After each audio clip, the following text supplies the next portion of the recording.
చూస్తున్నారు కదండి, తెలంగాణలో ఇప్పుడు చూస్తున్నారు కదా, కాళేశ్వరం కమిషన్ అనేది ఏ విధంగా జరుగుతుంది, ఇంత హడావుడి చేస్తే దీనివల్ల ఉపయోగకరం ఏమైనా జరుగుతుంది అంటారు?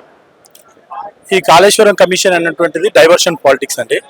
ఎందుకంటే ఆచరణ సాధ్యం కానటువంటి హామీలు ఇచ్చి కాంగ్రెస్ ప్రభుత్వం గద్దెనెక్కింది. వాళ్ళు అధికారంలోకి వస్తామని కూడా వాళ్ళు ఊహించలేరు. అధికారంలోకి వచ్చిన తర్వాత ఇచ్చిన హామీలు అమలు చేయడంలో వాళ్ళు విఫలమయ్యారు. ఎక్కడ పోయినా కానీ తెలంగాణ రాష్ట్రంలో కాంగ్రెస్ ప్రభుత్వాన్ని, వాళ్ళ నాయకులను, రేవంత్ రెడ్డిని ప్రజలు నిలదీస్తారు.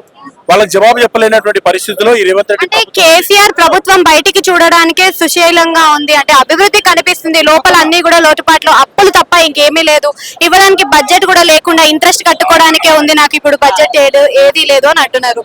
మీరు దానికి ఏం సమాధానం చెప్తారు? ఇది రేవంత్ రెడ్డి ప్రభుత్వం యొక్క అవగాహన రాహిత్యం అండి. మనకు అభివృద్ధి అనేది కళ్ళకు కట్టినట్టు కనిపిస్తా ఉంది. ఒక దిక్కు అభివృద్ధి జరగలేదంటారు, రెండో దిక్కు కాళేశ్వరం ప్రాజెక్టు 1,00,00,000 కోట్లు అయినాయి, ఎట్లా అయినాయి అని మాట్లాడుతూ ఉన్నారు. ఇదంతా ఏంటంటే రేవంత్ రెడ్డి డైరెక్ట్ గా సీఎం అయిందంటే ఆయన ఒక మంత్రిగా పనిచేసినటువంటి అవగాహన కూడా, అనుభవం కూడా లేదు. అందుకే ఆయనే చెప్పింది నేను గుంపు మేస్త్రిని అని. పరిపాలన నేను చేసేది ఏముంది, అధికారులే చేస్తారు కదా, నేను గుంపు మేస్త్రి అని అన్నాడు. ఆయనకు పరిపాలన చేసేటువంటి అనుభవం లేక ఆ రకంగా మాట్లాడతారు. మనకు తెలుసు తెలంగాణ రాష్ట్రం ఆవిర్భవించిన రోజు, ఏర్పడిన రోజు మన బడ్జెట్ ఎంత 1,00,000 కోట్లు. ఈ రోజు మన బడ్జెట్ ఎంత 3,00,000 కోట్లు.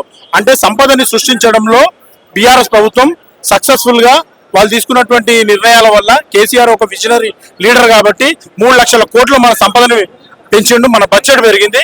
ఈ రేవంత్ రెడ్డి ఆ సంపదను సృష్టించడంలో విఫలమైండు. ప్రతి సంవత్సరము 15,000 కోట్ల బడ్జెట్ మనకు అదనంగా యాడ్ అవుతా వచ్చింది. గత ప్రభుత్వంలో, బీఆర్ఎస్ ప్రభుత్వంలో. రేవంత్ రెడ్డి వచ్చిన తర్వాత అది మైనస్ అవుతా ఉంది.